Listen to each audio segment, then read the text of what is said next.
that really takes us into this next section that I've got for you here, which is called Heart's First Whisper. It's a set of questions I had all set just for you. And this is where you answer with your heart, so your thought and your mind are on the sidelines. And it's pretty easy because I think you can do that for sure. What do you think? Oh, I love this idea. This is fun. Thank you. Cool. All right. Well, here's number one. When in your life have you felt most alive and closest to your true self? When I'm in silence. Like meditation.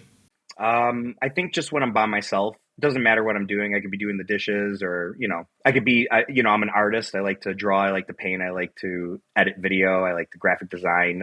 I think just anytime I'm expressing myself in some type of artistic form, I think is when I feel so alive and true. I think also having these conversations makes me feel so alive. I think that's part of my mission on this planet. So yeah, that makes me feel good to think about that. Yeah. That's interesting because there's always that phrase, if you love what you do, you'll never work a day in your life.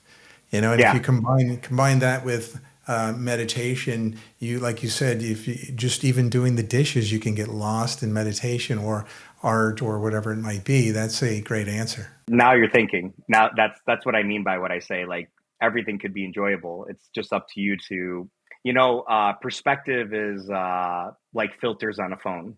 You could choose any perspective and so it shall be. Oh yeah. Yeah. And you kind of lose yourself in the action as opposed to be distracting away from it. And maybe that's one of the big differences there too.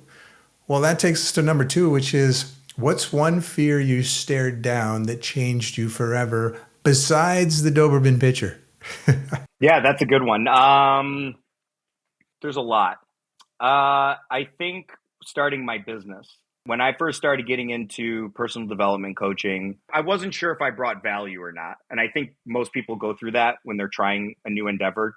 Can I do this? I told myself, okay, give yourself 2 years and see how it goes and then go from there. And that was a really hard decision for me to make because essentially at the time that I started my business, I was out of the wrestling business at that point. I was still wrestling with the idea like, should I continue to wrestle? And then I'm like, well, no, your body's going to get destroyed over a period of time. Like you won't be able to walk by the time you're 40, So I was going through a lot of deep stuff during that time. And it sounds simple, but that was a big fear of mine, starting my own business and sticking with it. And here we are, years later. So worked out. Well, that's great. I think that actually a lot of people can relate to. So it feels like, over the last 4 or 5 years, there's been this big shape shift in how people are being very deliberate about their careers and what they do want to do. They don't want to do that job anymore, and they find the one they want or they create the one, and that's what you've done.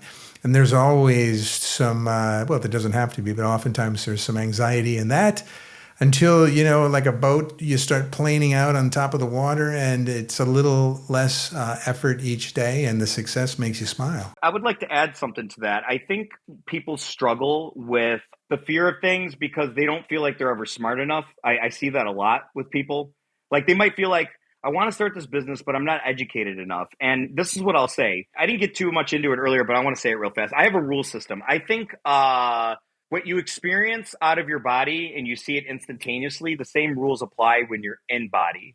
So, except when you're in body, it takes time for things to develop. If I'm eating right or I'm trying to get some muscles or whatever the goal is, it takes time for that to happen. When you're outside of body, it's instantaneously. But to me, the rules still are the same. So if you're applying that, that's why people look lower vibration some days. Some days you look at your brother and you're like, gosh, you look like shit today. Maybe it's because he's holding a very low vibration. So I just think it's important to make that point across. What you hold inside is often creating the vibration. And so what I wanted to say about that and how it relates to going for your dreams or conquering your fears is you're going to have fears about things, but I think the rule is if you just jump in the middle and then figure out how to swim, 9 out of 10 times you'll come out on top and you'll get the information that is needed for you in the way that you understand it that makes sense. So oftentimes a lot of people are just afraid of, oh, I want to start this, but I don't know anything about business. I don't know how to handle money. No, you'll figure all that out if you just jump in. I really believe that. Yeah, and I think especially if you follow your passion. Because, if you're not even super enthusiastic about the role that you're creating for yourself, that's the problem already. But if you love it and you have tons of intention and, you're just really looking forward to it, that'll give you the motivation to work hard and to pull the rest of the business pieces together and sort it all out and enjoy yourself along the way. I really liked what you said there also about on the other side, your intention manifests instantly. And over here, it's the same intention. It just takes a little longer. You eat the food and the vitamins, and if essentially you get healthier and you build the muscle.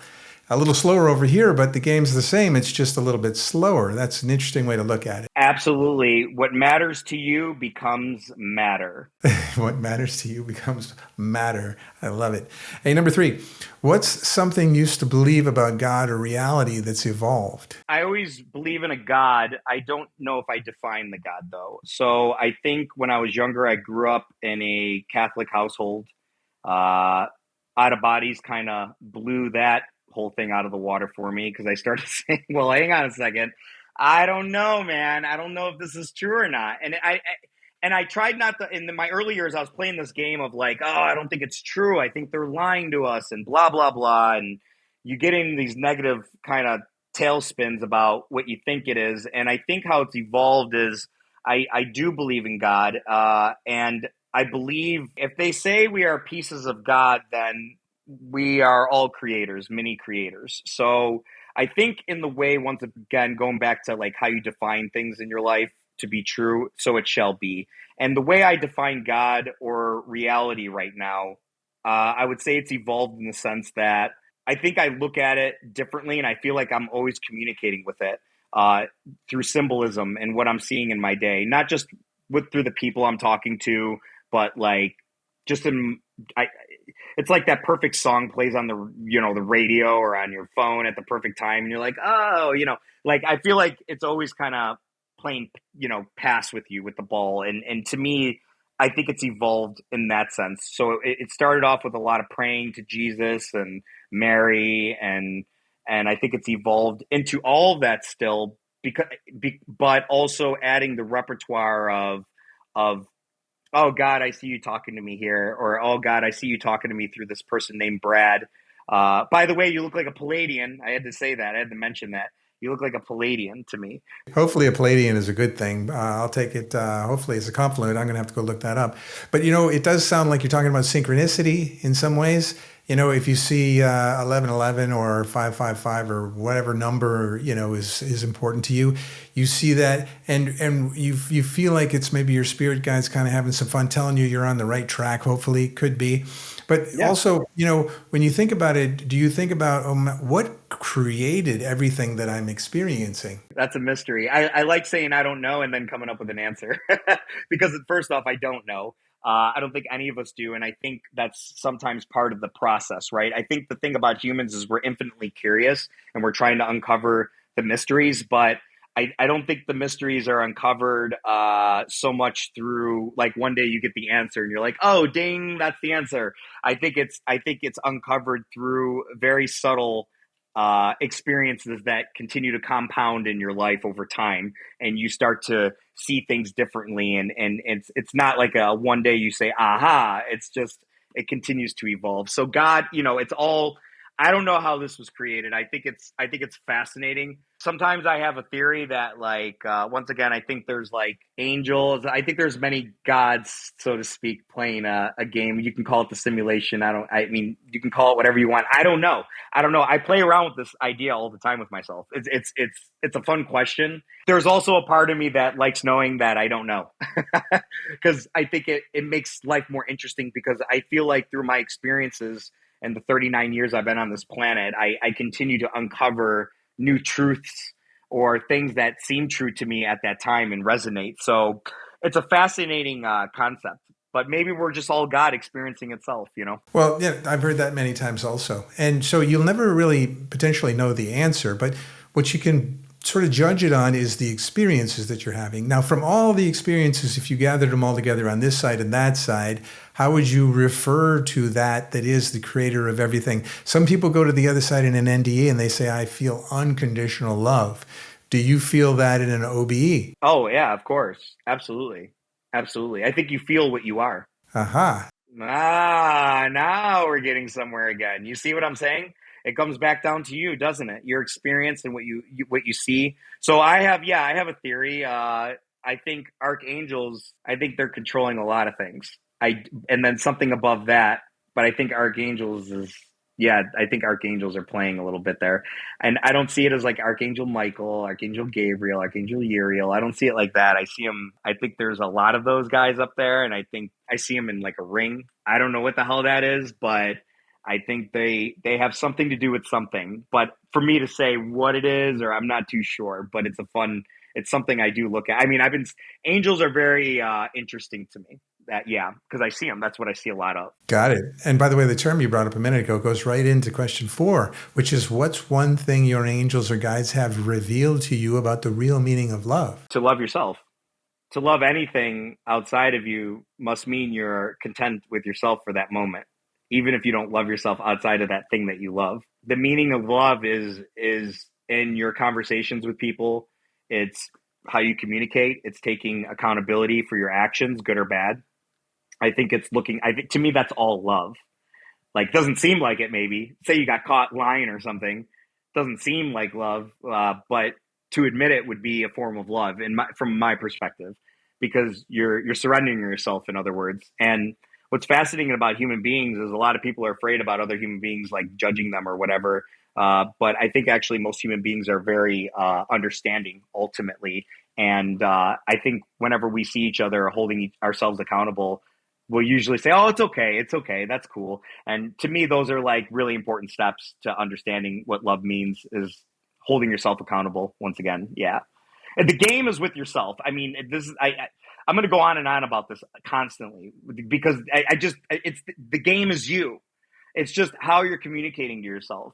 And if you don't have the right ideas in place, it might be a little bit of a challenge. Sometimes, like, look, not everyone has access to this information or has the maybe can't comprehend even how to ask a question to find themselves deeper. But if you want it in your life, meaning you feel it inside of you, you see, God to me is responding to how you feel about something. Not just what you say, not just what you do, but how you feel about something. And say you don't know how to ask the question of, oh, how do I get better? But maybe the feeling is, oh, I need to get better, or I got to get out of this situation. So then it shall be. And if one is consistent with those thoughts, then they will see their life change rapidly. It's all an illusion to me. Like to me, I don't know. I just don't. There is a lot of horror in the world. There's a lot of horror in the jungle, but I think it's important to do what you can with the tools you have where you are in your life and stay motivated to get out of whatever it is or to continue to grow in whatever it is. Yeah, no, I agree. And I think as you're talking about love there, the meaning of love, the notion of loving yourself, I think is key because maybe without that, it's really hard to love outside yourself too. It's kind of like when you were talking about the CEO and you were asking what conversation was he having in his head in between and around other moments where he's working with the employees, because whatever that is spilling over into that world. Is that filled with love, self-love?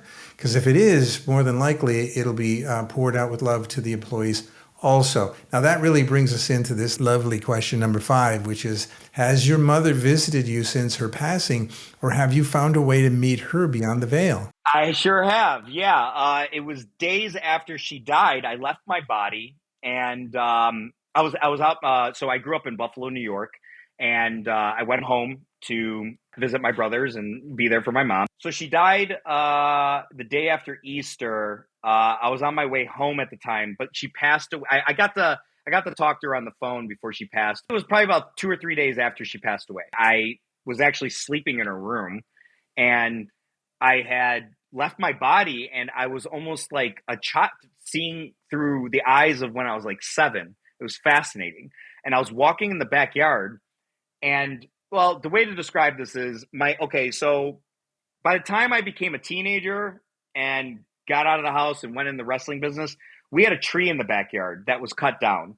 I hadn't seen that tree probably since I was like 10. Anyway, I'm back in my body. It feels like I'm 7 or 8, and not in my body. I'm out of my body, and I'm going in the backyard. It seems like I'm 7 or 8 years old, and that tree is back in the backyard. And it was almost as if like I was back in time or something.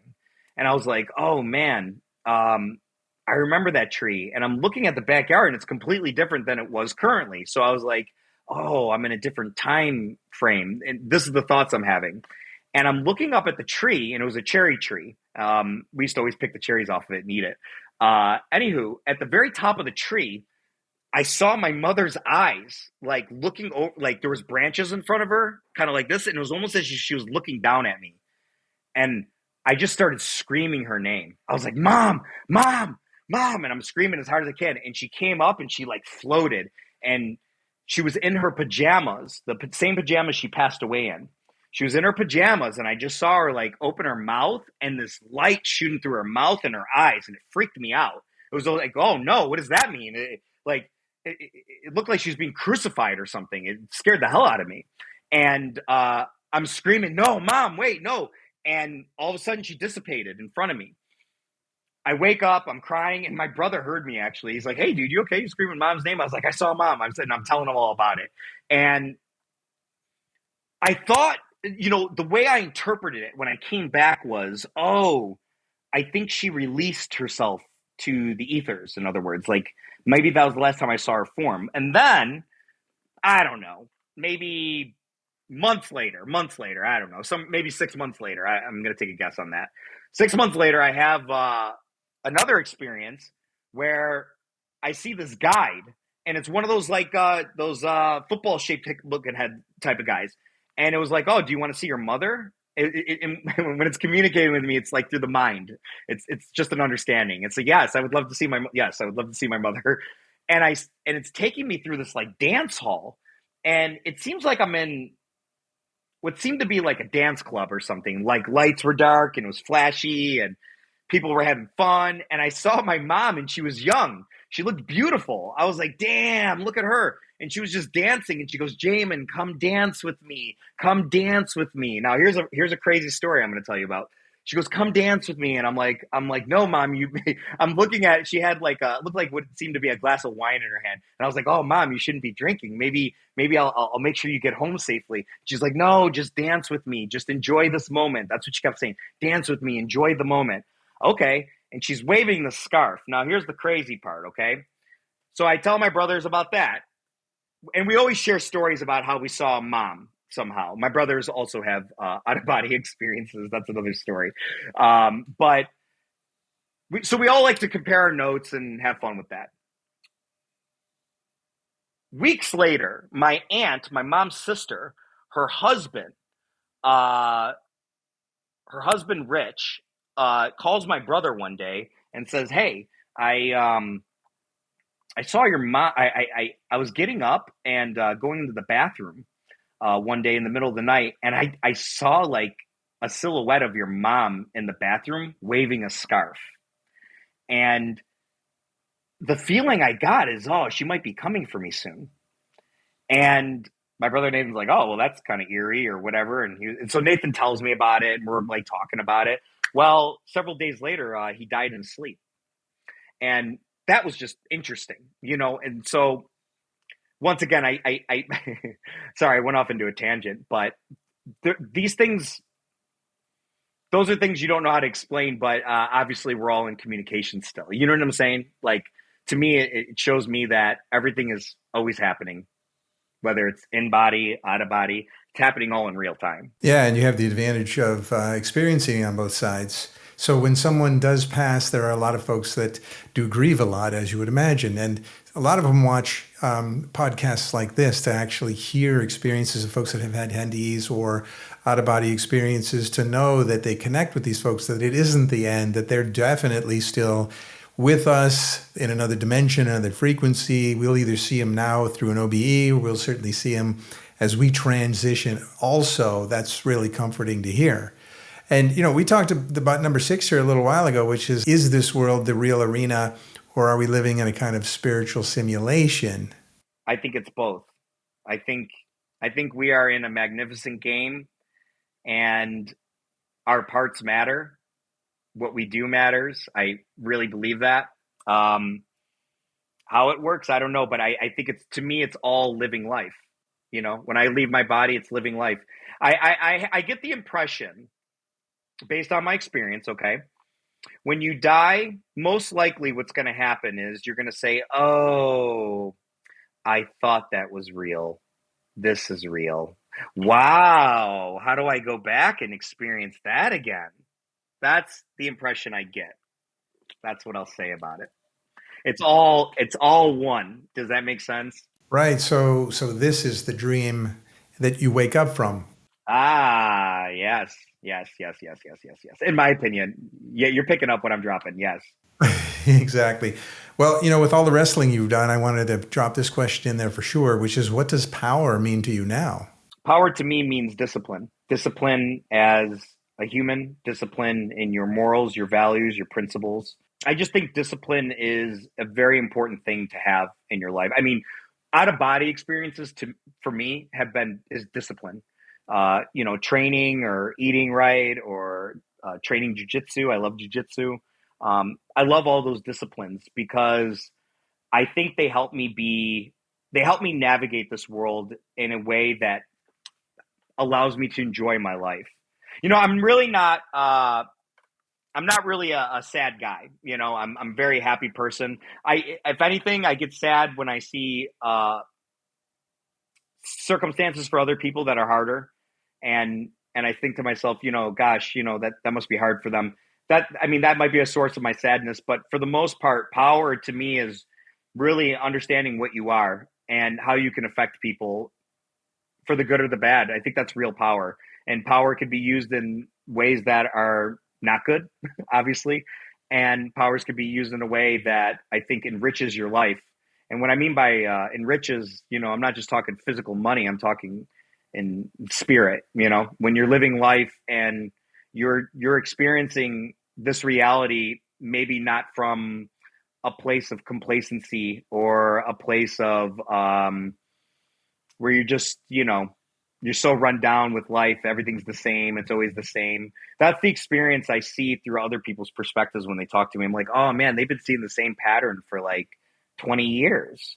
And so I don't experience life that way. And sometimes I feel grateful that my mother had taught me maybe a way to talk to myself where I wasn't so down on myself, but it had enriched me in many ways where I constantly wake up and I'm excited to freaking get going. I'm like, hell yeah, we're another day in paradise.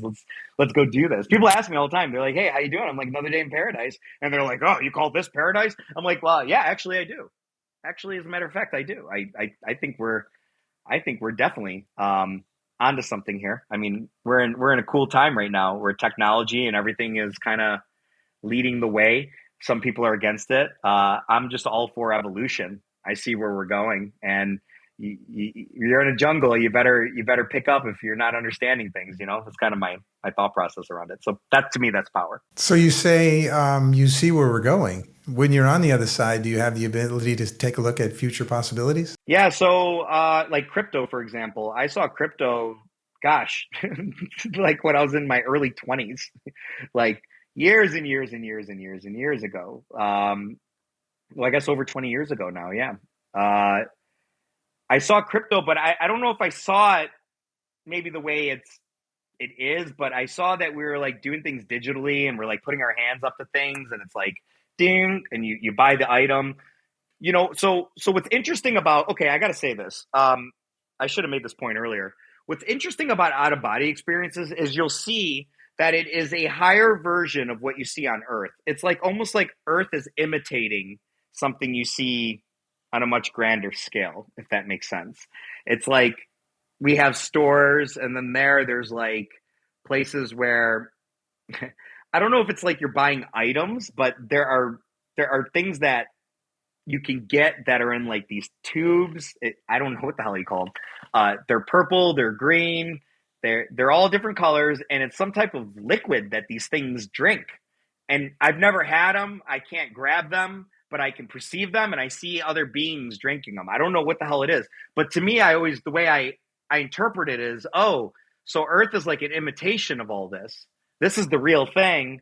Earth is an imitation. I don't know if they're exchanging money. I don't know how they're grabbing these things. I don't know if there's like I don't know if there's distribution. Like, I don't know how it works, but as far as I could see, Earth is definitely an imitation of something that's happening here. So, when I leave my body, Brad, I try to experience it. And then whatever feelings that come back to me, people use this term a lot. I don't care for it, but I'm going to use it for the sake of it. They call them downloads. You know, I get the term in the sense that you come back and you have this information kind of instilled in you, and you're not quite sure maybe how you got it, but it's there. That's how I'd equate out of body experiences. Whenever I come back and see these type of things, I feel a different confidence in my body when I wake up. I'm like, okay, if I saw that, then I can handle this person calling me a name or whatever. You know what I mean? It's just, you kind of look at it with a little more of a smirk on your face and not take it so seriously. Totally. Got it. Yes. Well, that makes a lot of sense. The power is a term, like you said, it could be good, used for good, could be used for bad. I think after a while, when you get some confidence behind that, you can use it as in service to others as well as yourself, and then that can go a long way. Well, that brings us into number 8, which is really interesting. If you used your power or your ability potentially one day to manifest a new 25-year-old body and you could wrestle again, hypothetically, how would this experience change that? How would you be a different wrestler? Yeah, so this is interesting to people. So anyone who may or may not know me, so I actually have a match on August 17th. It's my last match, most likely. Yeah, I have a match coming up, and I did this because a couple of years ago, I took my daughter to wrestling. This is for a place called Ohio Valley Wrestling. It's the Harvard of Pro Wrestling. It's in Kentucky here. And a couple of years ago, I took my daughter just to go check it out, show her what I used to do and see some friends. And my daughter, she sees the show and we're leaving the show. And she looks at me in the car and she goes, it just would have been cool to see you wrestle once. And I was like, damn it, I got to do it now. And that kind of was enough to get me back on the horse and train for this one match. So I did a couple matches since I've been back. I live between here and Singapore. So I'm there 3 months at a time, here 3 months at a time, there 3 months at a time. So anyway, I kind of did these like little wrestling skits coming back. And if you go to my YouTube channel, you can see what I'm talking about. And I think I'm approaching the game from a completely different point of view than I did, 10 years ago. It's just the way I'm viewing it, the way I'm marketing myself, the way it's pretty fascinating. I feel like this is the ultimate evolution of me. And if you guys get a chance, please check out my channel. And you'll see what I'm talking about. I make vignettes and things that help support what this character I'm doing. And for anyone that watches it now will understand the way I'm dressed is how I see angels. And it's just kind of fun to express that in a different format than I ever did before. I was never like this before. So, yeah. So I'm going to wrestle on the 17th of August, and I'm going to give those people a show. I'm going to blow people's minds. That's what I'm looking to do. I'm looking to blow people's minds and have an awesome main event and maybe even take a championship home with me. And not only blow their minds, but also inspire your daughter. Sounds like she really wants to see you wrestle. She's going to have a great chance. You're getting in shape, fighting shape again, and you're going to get out there and you will entertain as well. Without my daughter, I wouldn't have the disciplines I have in place. She is everything. And I don't want to put her on blast, but she could see angels right now. She's like in this phase of her life where she just sees them. And I'm like, really? What are you experiencing? She's like, I don't know. It's just sitting there watching TV. And I was like, does it look at you? And she's like, no, it looks like a statue or something. She almost doesn't like it, but I'm like my mother. I tell her to explore it. Hey, babe, explore that. Like, try to understand that to the best of your ability. It's just another evolution of maybe the way we see things. So I look up to her in a lot of ways, and without her, I'm nothing. Wow. Well, she came into your life, and I'm sure she probably feels a similar way. You guys are here for each other, co-creating. That's amazing to hear. Hey, our last question here, number 9, is if you could whisper one truth to every soul on earth, what would it be? The only thing you can keep with you, the only thing you can take with you is all of your actions. That's the only thing that will belong to you forever.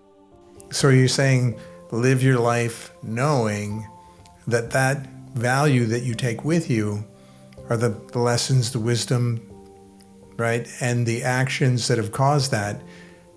Know that every day. Know that every day, and then you will know why you see what you see in front of you. That is the game. This is just a projection. The only reason why we're sitting here right now, if I can impart some wisdom, is because you're just like me and I'm just like you somewhere. And that's how we found each other. Yes, you found me from YouTube and this and that, but the connections, it's the web. Do you understand? Like, that's how energy works. That's how I see energy. So when I see you, it's like fun because I'm like, oh, I'm looking at a particle of me. Somehow, somewhere, Brad is just like me. And anyone that is watching your show at this time right now is just like us. That's the game to me. Was that along the lines of, we are all one? Yeah. All the stuff you hear for centuries. You've heard it, you hear it forever. All this information's been out there forever. I think if you actually listen to the wisdom and apply it, you'll see how it actually changes your life. You just got to be a little disciplined. It goes back to discipline.